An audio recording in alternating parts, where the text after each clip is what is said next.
una radical indeterminación de los lugares de enunciación, circulación y recepción de sentido, ¿no? Estamos en un momento donde pareciera que hay un desconcierto importante. Si hay una radical indeterminación, aparte para decir que hay una radical indeterminación de los lugares de enunciación, circulación y recepción del sentido, es porque este momento se parece a muy pocos momentos de la historia de la humanidad. Posiblemente al pasaje de los relatos, las narraciones míticas, a las narraciones más estructuradas alrededor del logos, en donde se pasó de narraciones que estaban estructuradas alrededor de las emociones y las cuestiones más individuales a narraciones estructuradas alrededor del concepto, de ideas, de abstracciones y de cuestiones más sociales. Para divisar aquel momento hay que remontarse al siglo VI, siglo VII antes de Cristo, digamos, ¿no? O sea, no es que todos los días pasamos por un momento de radical indeterminación de lo que se dice, del modo en que circula y el modo en que se recepta lo que decimos. Esto fue casi, digamos, el lugar al que concluimos en la conversación de Washington. ¿Por qué se da esto? Porque hay, evidentemente, desplazamientos que han puesto en duda o han interpelado referencias que eran claras y que nos permitían tener posiciones en el mundo, habitar el mundo con determinada tranquilidad. Había algunos conceptos que nos organizaban, que nos permitían cierta organización. Pero ahora hay como desplazamientos, de lo real a lo virtual, de lo sólido a lo líquido, de lo seguro a lo ambiguo, de lo estable a lo relativo, de lo profundo a lo extenso, de lo nacional a lo global. Digo, esta columna no es que haya desaparecido, esta columna sigue teniendo vigencia, pero toda esta otra columna también está presente en el mundo actual, en el modo en que organizamos nuestras vidas cotidianas. Y también, de algún modo, empiezan a interpelar el sentido de estas otras ideas y conceptos. Por decir algo, lo profundo. Cuando vino, algunos de ustedes a lo mejor fueron, cuando vino Alessandro Barico acá, él preguntó, ¿qué es lo profundo? ¿Por qué se supone que lo profundo alberga una virtud o algo que nos diga, que nos inspire respeto, que nos inspire... ¿Desde dónde se dice? Entonces, dice, a mí me gustaría escribir algo sobre eso. Él no escribió sobre eso, pero es una deuda que él tiene y lo dijo. Pero la profundidad, evidentemente, hace referencia a la cultura arbórea, ¿no? La cultura arbórea, donde evidentemente hay una raíz, hay un linaje, hay una historia, una tradición, en donde de algún modo se nutre toda una cultura y que en la medida en que uno tiene referencia en eso, se liga a esa historia, empieza a tener validez, legitimidad, etc. Pero lo extenso es otra posibilidad de observar. No necesariamente aquello que es hondo tiene mayor virtud que aquello que se desplaza en una transversalidad extensa. También hay como discontinuidades, ¿no? O sea, una discontinuidad experiencial, una disfuncionalidad institucional, una disyunción epistémica y una dislocación subjetiva. Esta columna tampoco es una columna arbitraria, ¿no? O sea, es evidentemente ese prefijo dis está advirtiendo de separaciones, rupturas, cuestionamientos, diversidades, desagregaciones. Y se podría decir que también hay una discontinuidad experiencial entre los más jóvenes y los adultos. Hay una discontinuidad institucional entre modelos institucionales muy acendrados, muy funcionales a una época y hoy están en cuestión. Y hay una discontinuidad epistémica, porque la episteme sobre la cual de algún modo que estructura las percepciones, los valores, la organización, también está en problemas, y hay una discontinuidad subjetiva porque los procesos de subjetivación actual son diferentes a los procesos de subjetivación y de socialización que teníamos en otro momento. Lo mismo se puede decir de la disfuncionalidad, lo mismo se puede decir de la disyunción y lo mismo se puede decir de la dislocación. Entonces, esto es más o menos una descripción isomórfica, si quieren, de lo que dice Canclini. Esta deriva, este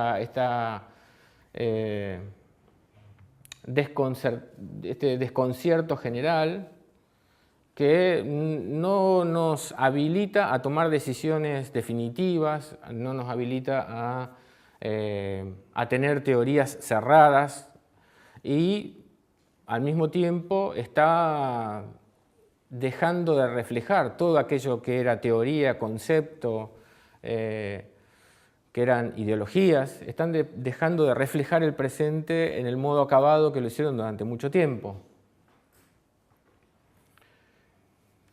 Los principales efectos de esta mutación son, podríamos decir, para simplificarlos, ¿no? Inestabilidad institucional, resignificación de la esfera pública, crisis de la idea del sujeto y una reformulación de la politicidad. ¿Dónde se manifiesta la crisis institucional más fuertemente, ¿no? En la relación del Estado con el ciudadano, de la escuela con los alumnos, de la empresa con el management, de los partidos políticos con los militantes, de la universidad con los estudiantes, de los sindicatos con los delegados gremiales, de los medios de comunicación con la audiencia, de la cultura con el espectador, de la familia y respecto de los roles clásicos. Todo esto es para, digamos, de algún modo hacer desagregaciones de lo que decía Canclini y que de algún modo está marcando nuestro presente, ¿no? ¿Cuáles son las instituciones emblemáticas de esta crisis? La familia y la escuela secundaria. Esto es una interpretación personal que voy a justificar. A mí me da la sensación, por lo que vengo trabajando, estudiando, conversando con colegas, leyendo, que si hay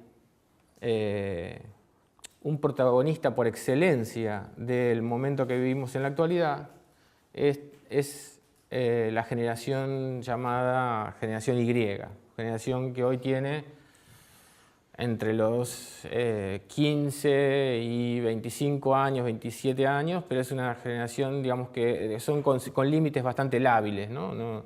No son límites muy estrictos. Obedece, incluso el rango etario tampoco se podría decir que es un parámetro o un indicador de muchas cosas en la actualidad. Se están revalidando conceptos, el concepto de generación se está volviendo a pensar, porque ya otros modos de estratificación social resultaban difíciles, ya es muy complejo hablar de clase social, y entonces si hay dos instituciones de todas estas que vimos acá, que no pueden eludir de ninguna manera el roce con esa generación, que es la generación que de algún modo está motorizando un cambio, protagonizando un cambio, que de alguna manera está experimentando por primera vez vivencias que no pueden ser comparadas con nadie. Digo, no tienen modelos vivos que hayan atravesado por situaciones como la que ellos están atravesando. Entonces, si no tienen esos modelos vivos, es una generación, después vamos a entrar más en detalle en esa generación, pero digo, evidentemente si hay de toda esta constelación institucional dos instituciones que no pueden eludir el vínculo con esta generación y todas sus conflictividades, son la familia y la escuela secundaria.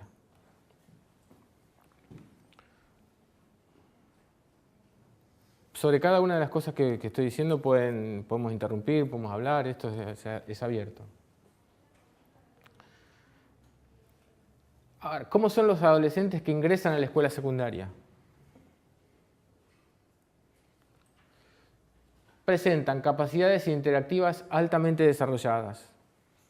Cuando digo que presentan capacidades interactivas altamente desarrolladas, lo digo en un sentido como el que habla Emilia Ferreiro, digamos, ¿no? O sea, estamos hablando de básicamente tecnologías interactivas que están instaladas en la sociedad, mucho más allá de si tenemos acceso a ellas o no. Y Argentina es uno de los países con mayor acceso a redes sociales, a tecnología interactiva, y es una de las poblaciones. Ayer estuve en un coloquio sobre desarrollo informacional y Argentina es una de las, por un estudio hecho comparativo, es una de los países con mayor, lo que Manuel Castells llama autocomunicación de masas. Argentina es uno de los países con mayor autocomunicación de masas. Entonces, estos chicos son hijos de padres que están bastante habilitados también en informáticas, en interacciones, en capacidades, ¿no? Entonces, presentan capacidades interactivas altamente desarrolladas, incluso más allá de los sectores sociales de los que provengan. De hecho, el sector informático, que provee mayor mano de obra para la producción del sector informático y de comunicación, está provista por el conurbano bonaerense. O sea, no estamos hablando de digamos, singularidades urbanas, estamos hablando de problemáticas o características bastante más extensas. Presentan competencias en el manejo instrumental de fuentes y datos simultáneos. Tienen una inclinación a la convergencia cultural, hablando en términos de Jenkins. Tendencia a realizar síntesis y a tomar atajos no convencionales. Desprejuicio para la transversalidad y la innovación disciplinar. Asimilación de profesiones invisibles que se apartan de las orientaciones reconocidas. No sé si comenté acá la vez pasada, pero en el programa donde yo trabajo, el que yo coordino, se llama Programa de Saber Juvenil Aplicado en la Universidad Nacional de San Martín, en el que trabajo junto con Eleonora y con Marcelo. Marcelo es el director de una investigación que se va a llevar adelante por el momento en 4 provincias, pero por un pedido del Ministerio de Educación se va a hacer extensivo a todo el país, porque nos dicen que es importante tener un muestreo lo más abarcador posible. En ese programa y en las primeras investigaciones que hacemos, empezamos a descubrir que los chicos tienen competencias y habilidades que empiezan a ser cada vez más importantes en un mercado laboral que comienza a demandar mano de obra, habilidades, competencias que tengan que ver con la cultura actual. Yo les comenté la vez pasada el de este secretario general del gremio docente que se había encontrado en una situación así. Nosotros después, hay algunos autores que llaman a esto profesiones invisibles. ¿Por qué? Porque son profesiones que todavía no están del todo identificadas, no tienen titulación, no tienen acreditación, pero a la vez, según un informe de la OIT, que también forma parte digamos, de nuestra inspiración, digamos, porque evidentemente estamos en una situación que tipos de informes como el que ahora les voy a comentar, evidentemente están dando a entender que hacen falta ocuparse de cuestiones como esa. En ese informe de la OIT dice que un 30% de los empleadores del mundo no están pudiendo encontrar mano de obra para resolver, para afrontar situaciones en las que se ven inmersos por una cuestión del cambio cultural. No saben cómo hacerle frente, no saben cómo resolver esas situaciones, tampoco saben a dónde ir a buscar la mano de obra que hace falta para esa situación, para esos problemas. Bueno, presentan hábitos heterodoxos de consumo, apropiación, elaboración y producción cultural. Presentan una actitud lúdica integrada al trabajo, aquello que no los divierta, que no puedan jugar, que es bastante difícil de que los entusiasme. Tienen alta capacidad de improvisación, disposición a la recreación estética, afición por el intercambio y los aprendizajes remotos, producción de conocimiento asociativo, fragmentario, paralelo y no secuencial, que es el paradigma opuesto de la pedagogía. Habilidades para reconocer y ajustarse a cambios de patrones permanentes. Nosotros somos de patrones más de larga duración. Los patrones en los que se mueven los chicos son mucho más cortos, cambian permanentemente, tienen como una mecánica, digamos, rizomática, ¿no? Se diversifican, se cambian, se mutan permanentemente. Resistencia al disciplinamiento y al conductismo. Relativización de la utilidad de los contenidos escolares y de los títulos habilitantes, por supuesto. El 60% de los conocimientos significativos que aprende un chico, no solamente en Argentina, sino en muchos lugares del mundo, en la gran mayoría, por lo que podemos acceder a informes, y el 60% de esos conocimientos significativos están fuera de la escuela. Y los chicos, sobre lo que le aprenden en la escuela, no entienden por qué se lo enseñan del modo en que se lo enseñan. Bueno, esto lo puede escuchar uno en cualquier chico cuando habla. No quiere decir esto que tengan razón. No estamos diciendo que nada de lo que se les enseña sirve, estamos diciendo que es lo que presentan los chicos actuales. Relativizan la utilidad de los contenidos, relativizan el título que les otorga la escuela secundaria, pero también las universidades. Tienen, por supuesto, un elevado nivel de ansiedad y una concentración completamente intermitente. Para estos chicos, estos son los chicos que entran a la escuela 5 horas diarias, que se encuentran con una escuela que tiene un modelo institucional, pedagógico, anclado en otros paradigmas. Entonces,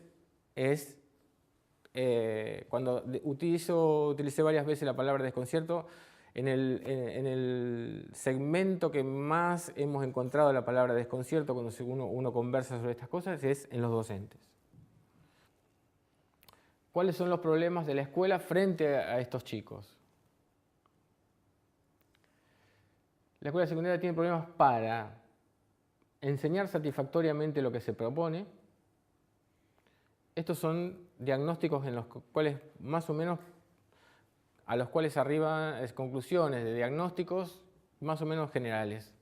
Casi todas las investigaciones, los estudios, palabras más, palabras menos, van a coincidir en estos 5 puntos que vamos a mostrar.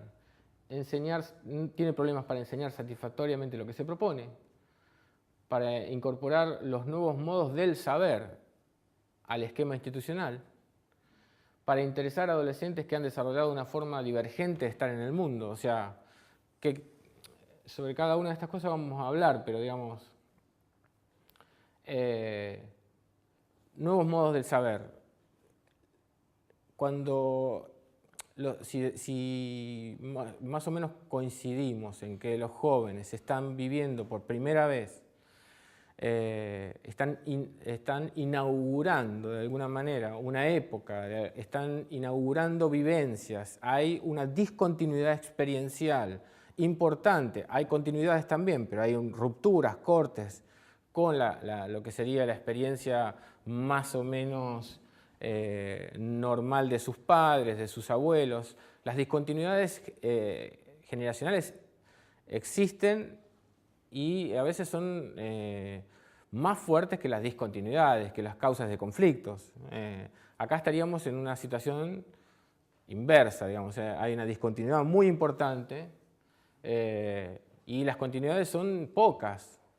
O sea, nuestra generación, mi generación, se crió mirando la televisión. Los chicos de hoy en día casi no miran televisión. Están o con los celulares o miran series en sus computadoras. Es cada vez, y eso está también relevado por un montón de estudios empíricos, digamos. O sea, los chicos cada vez miran menos televisión. Entonces, de esa cultura alrededor de la pantalla de televisión y de la grilla de programación que ofertaban 5 o 6 canales con la capacidad de decidir, de marcar agenda, etcétera, etcétera, explotó en un montón de canales, de emisiones, de producciones que no pasan por ese lugar. Entonces, los chicos están empezando a necesitar y por lo tanto a generar nuevo saber para interactuar con la cultura emergente. Ese saber es un saber que todavía no ha sido asimilado, no ha sido incorporado al esquema institucional, ni a los modelos pedagógicos, ni ni por supuesto a los modelos institucionales, ¿no? Entonces, incorporar estos nuevos saberes, el programa que yo coordino, que se llama el Programa de Saber Juvenil Aplicado, es exactamente un programa que estudia esto. ¿Qué tipo de saber están generando los jóvenes actuales? ¿Cómo se produce? ¿De qué manera? Y analizaríamos, ahora estamos en una etapa de trabajo de campo, pero digamos, la idea es relevar ese modo de producir conocimiento y después ver de qué manera se puede incorporar a la escuela, ayornar la escuela. Y por eso también tienen una manera divergente de estar en el mundo, porque justamente tienen otro modo de relacionarse con el mundo y, digamos, las referencias que nosotros teníamos, que estaban en el principio, todas estas columnas que eran columnas muy sólidas, con una raíz profunda, todo esto ha pasado a la otra columna en donde los chicos tienen derivas permanentes, no saben cómo trabajar, interpelan, porque están todo el tiempo interpelando, preguntando qué pasa, digamos, a su modo, por supuesto, no es a lo mejor una pregunta directa como podríamos hacer nosotros, pero están también preguntando qué hacer. Entonces, la escuela tiene ese problema para interesar a esos adolescentes que han desarrollado otro modo de estar en el mundo. Para interactuar con identidades dinámicas, imaginémonos que nosotros tenemos una tradición de identidades muy trabajadas, muy estudiadas como parte de escenificaciones de nosotros mismos, puestas en escena. O sea, hemos hecho un culto de la identidad, hemos hecho un culto de el prestigio, hemos hecho un culto que construye y organiza toda una cantidad de cosas alrededor nuestro para sostener una identidad, organizar una identidad y embanderarnos con una identidad. Los chicos tienen una identidad completamente dinámica, cambiante, mutante, se transforma, se contradice. Y la interacción de la cultura pedagógica clásica con estas dinámicas es conflictiva. Y tiene problemas para acompañar esos procesos de subjetivación. Ahora, ¿cuáles son los problemas de los pibes frente a la escuela?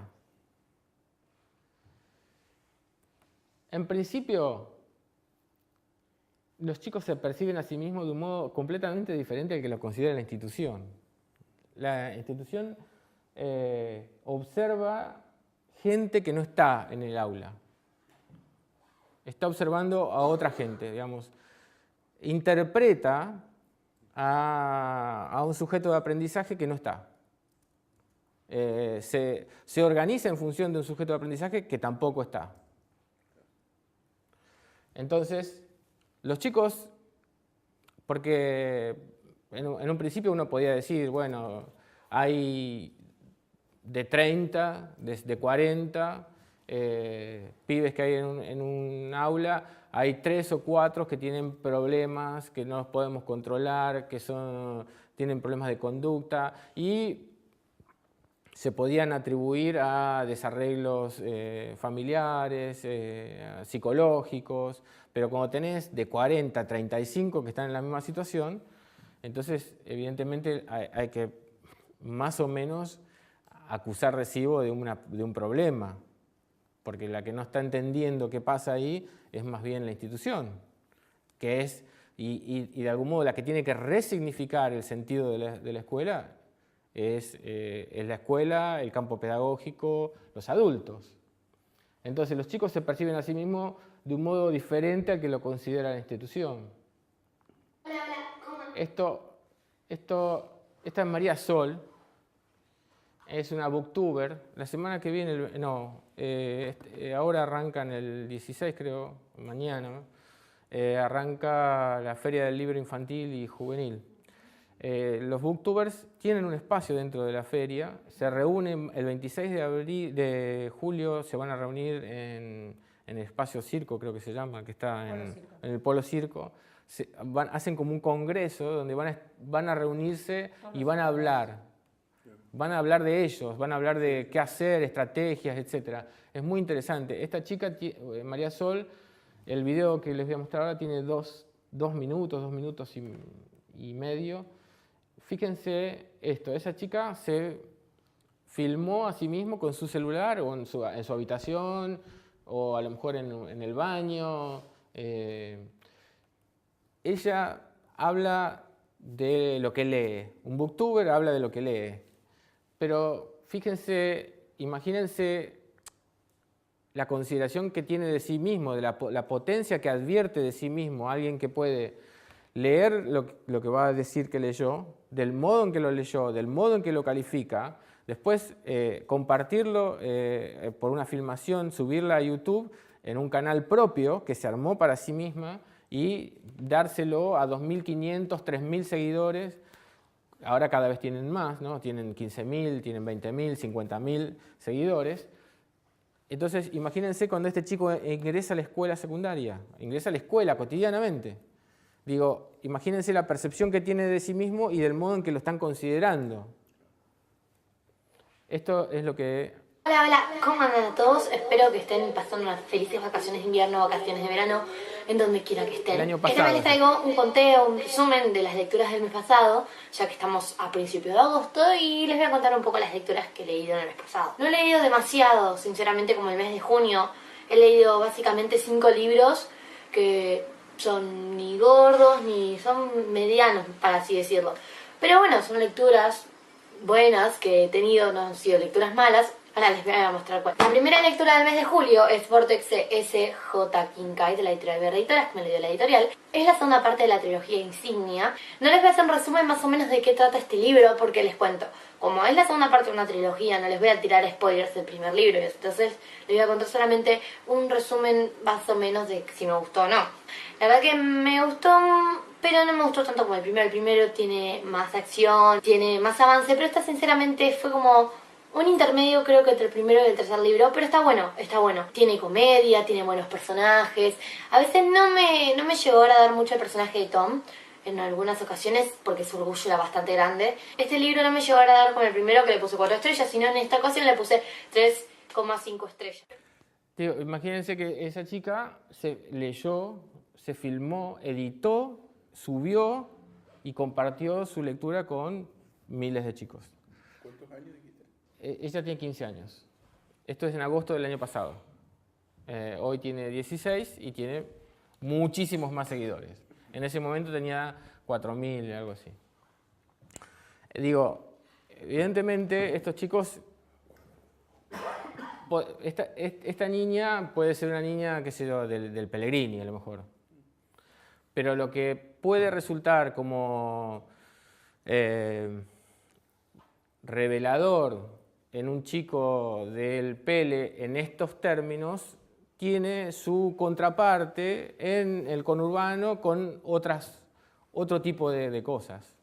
No estamos hablando de chicos que son todos lectores de 5 libros por mes, que todos van a tener un canal de YouTube, que todos van a comunicar del mismo modo, que todos tienen esa adicción, etcétera, etcétera. No.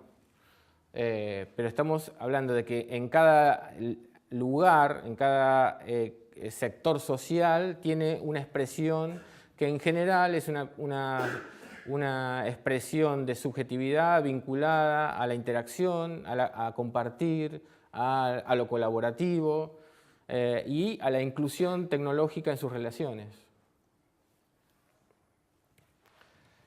Entonces, se perciben a sí mismos de un modo diferente al que lo consideran las instituciones, experimentan una temporalidad y una espacialidad fragmentarias y recombinantes sin correlato con la lógica y los ambientes escolares.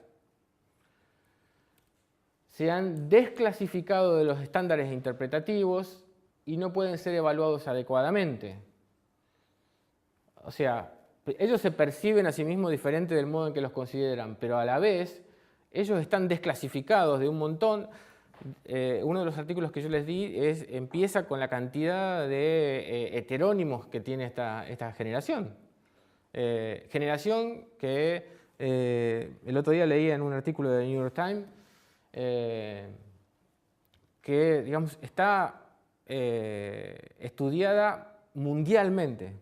Es una generación que genera conflictos en todos los lugares del mundo, en todos los estratos sociales, en todos los niveles y, digamos, implica que se hagan estudios de mercado, estudios de management. Sectores privados son los que más han invertido hasta el momento en estudiar a estos chicos, cómo hacer para retenerlos, fidelizarlos social, digamos, en términos empresarios, como consumo, etc. No disponen de modelos vivos que les sirvan de referencia para afrontar los requerimientos de la sociedad conexionista. Eso ya lo habíamos dicho. No se ven empujados a construir su propia lógica relacional. Se ven empujados a construir su propia lógica relacional. No les sirven los modelos clásicos de relaciones. Es una interacción muchísimo más, digo, no casualmente, esto yo lo decía hace poco en una clase de comunicación, no casualmente el Washington Post se vendió en 250 millones de dólares y WhatsApp en 19.000 millones de dólares. Participan de una nueva esfera pública que interpela la vigencia y la funcionalidad del plexo institucional. La institucionalidad clásica tiene una cintura un poco dura para moverse, para resignificarse, para reformularse, y frente a la dinámica que tiene la vida de los chicos y la dinámica actual de interacción permanente, es una interpelación muy frecuente. transitan una experiencia cognitiva divergente. Esto también yo suelo citar en este caso a Michel Serres cuando dice que ya a esta altura las ciencias cognitivas están empezando a darse cuenta que los chicos en el uso de las nuevas tecnologías, pantallas, táctiles, etcétera, han estimulado zonas corticales y neuronas que no estaban estimuladas y que alteraron el proceso cognitivo. Empiezan a observar de distinta manera y adquieren, por ejemplo, las maestras de escuela, de jardines de infante, advierten que los chicos vienen con una motricidad fina altamente desarrollada, que no es lo que ocurría tiempo atrás, que al contrario se trataba de estimular la motricidad fina porque era algo que había que ir de algún modo generando confianza, es como una cierta gimnasia. Hoy los chicos, a partir de las pantallas táctiles, pueden utilizar y absorber e incorporar una lógica iconográfica que, digamos, rápidamente incorporan y que empiezan a interactuar sin necesidad de leer, sin necesidad de saber muchas cosas, pero que entienden porque el estímulo iconográfico los va guiando también, ¿no? Producen saberes fundamentales. Lo que decía Serres es que empiezan a estimular eso, pero que son muy diferentes a las zonas corticales y al tipo de neuronas que nosotros estimulábamos con la tiza, con el cuaderno, con la lapicera, con la lectura clásica, ¿no? Producen saberes fundamentales para la interacción con su mundo y el futuro común, pero que no son tenidos en cuenta por las instituciones. Interactúan en red y en una multiculturalidad cosmopolita que también es interesantísimo, porque los chicos en los videojuegos juegan en red con chicos que están en cualquier lugar del mundo, tienen una interacción que supera completamente prejuicios raciales, de sectores sociales, etc. Tienden a una lengua universal convergente también. Eso es a una lengua franca muy vinculada al inglés, por supuesto, ¿no? Ahí yo podría hacer un corte como para conversar, puedo seguir más, pero me parece que, si les parece, conversamos un poco, porque lo que tenía ahora era que los jóvenes han desarrollado una forma divergente de habitar el mundo. ¿Qué queremos decir con eso? Es que participan de una construcción colaborativa, de una cosmovisión emergente. Están, de algún modo, generando las condiciones de posibilidad de una nueva cosmovisión. Y, por supuesto, no la pueden hacer desde la nada, no es que son creadores, son recreadores. Y lo que están haciendo es resignificando muchos conceptos que para nosotros eran claves, pero que no tenían posibilidad de ser definidos de distintas maneras. Pero también es cierto que son conceptos que a lo largo de los últimos 100 años se han ido como cansando, cada vez tienen menos fidelidad con lo que expresan. Entonces los chicos están como perdiendo la sedimentación. Y está claro, los chicos entonces están como resignificando conceptos: trabajo, familia, amistad, aprendizaje, pareja, dinero, identidad, intimidad, política, la idea de autor, el futuro, la crianza de los hijos, el ocio, la educación, el conocimiento, el contrato social, la formación profesionalizante y la naturaleza. Estos son conceptos que evaluaron en un estudio que hizo sobre la generación Y,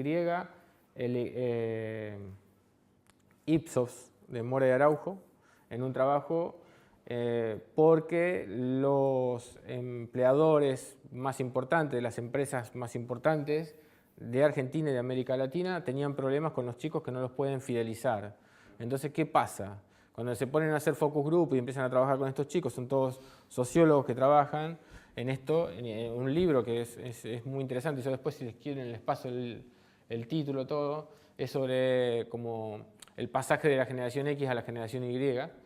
Y ellos relevan que la mayoría de los conceptos que fueron cardinales para nosotros, que fueron horizontes a seguir, digamos, y que organizaban mucho de nuestras vidas, hoy están siendo resignificados y sobre cada una de estas cosas los chicos piensan otra.